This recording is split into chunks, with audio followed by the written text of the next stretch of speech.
സ്റ്റാർബക്സിൻ്റെ ഒരു വാനില ഫ്ലേവറുള്ള ഒരു coffee powder ഞാൻ വാങ്ങിച്ചിട്ടുണ്ടായിരുന്നു. ഞാൻ പാലിൻ്റെ കൂടെ ട്രൈ ചെയ്തു, അത് അടിപൊളിയായിരുന്നു. പക്ഷേ ഞാൻ ബ്ലാക്ക് കോഫി ആയിട്ടൊന്ന് കുടിച്ച് നോക്കാമെന്ന് വിചാരിച്ചു.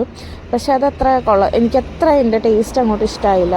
പിന്നെ ഞാൻ നാട്ടിൽ നിന്ന് കുറച്ച് കോഫി പൗഡർ കൊണ്ടുവന്നിട്ടുണ്ടായിരുന്നു. അത് നമ്മുടെ വീട്ടിൽ തന്നെ ഉണ്ടായത് കേട്ടോ. നമ്മൾ കുറച്ച് ഹിൽ ഏരിയ ആയത് കാരണം കോഫിയും റബ്ബറും ഒക്കെ ഉള്ളൊരു ഏരിയ ആണ്. അപ്പം നമുക്ക് ഒത്തിരി കാപ്പിപ്പൊടിയൊക്കെ വീട്ടിൽ തന്നെ ഉണ്ടാക്കുന്നത്.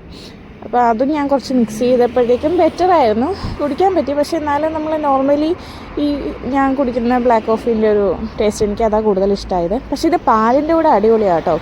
പാലിൻ്റെ കൂടെ നമുക്ക്, പക്ഷേ ഇതൊരു വാനില ഫ്ലേവറാണ് ഞാൻ ചൂസ് ചെയ്തത്. അതുകൊണ്ട് തന്നെ വാനിലേൻ്റെ ഒരു ഫ്ലേവറാണ് എടുത്ത് നിൽക്കുന്നത്. നമുക്കൊരു വാനില ഐസ്ക്രീം കഴിക്കുന്നതൊക്കെ പോലത്തെ ഒരു ഫീലായിരുന്നു. കോഫിയുടെ ഫ്ലേവറിനേക്കാളും എടുത്ത് നിൽക്കുന്നത് വാനിലേൻ്റെ ഫ്ലേവറാണ് കേട്ടോ. പിന്നെ ഇതിനകത്ത് ഈ ബ്ലാക്ക് കളറിൽ ഇങ്ങനെ കൂടുതലും കാണുന്നത് വാനിലേൻ്റെ എസൻസാണ്, വാനില കേട്ടോ. അപ്പോൾ അതിൻ്റെ ഒരു ഫ്ലേവർ നന്നായിട്ടുണ്ട് ഇതിന്. പിന്നെ ഇത് ഈ ഫ്ലേവർ അല്ലാതെ കോഫി പൗഡറും അവൈലബിളാണ്. ഞാൻ പിന്നെ എനിക്ക് വാനില ഇഷ്ടമായതുകൊണ്ട് ജസ്റ്റ് ഒന്ന് ട്രൈ ചെയ്യാൻ വേണ്ടി ഇതെടുത്തതാണ്.